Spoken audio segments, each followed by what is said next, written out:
আওয়ামী লীগ নেতাকর্মীরা গোখরো সাপ এমন মন্তব্য করে জাতীয়তাবাদী আইনজীবী ফোরামের সভাপতি অ্যাডভোকেট জয়নাল আবেদীন বলেছেন, তাদের বিষ দাঁত ভেঙে দিতে হবে যাতে তারা আর দেশের মানুষকে কামড়াতে না পারে। দুপুরে আশুলিয়া শ্রীপুর এলাকায় স্থানীয় বিএনপি নেতাকর্মীদের সঙ্গে মতবিনিময় শেষে তিনি এসব কথা বলেন।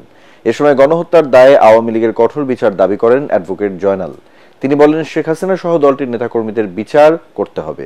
এরপর আওয়ামী লীগ নিষিদ্ধ হবে কিনা তা দেশের মানুষ ঠিক করবে।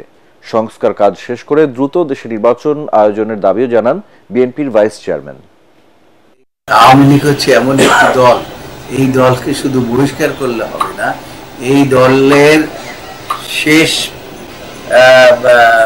পৌঁছা পর্যন্ত যদি আপনি বিচার না করেন তাহলে বিচারের সংস্কৃতি আপনার এই দেশ থেকে নিঃশেষ হয়ে যাবে। এদেশে মানুষ আবার যে সরকারই আসুক না কেন সেই সরকার আবার আপনি একটা ফ্যাসিস্ট সরকারের রূপ নেবে।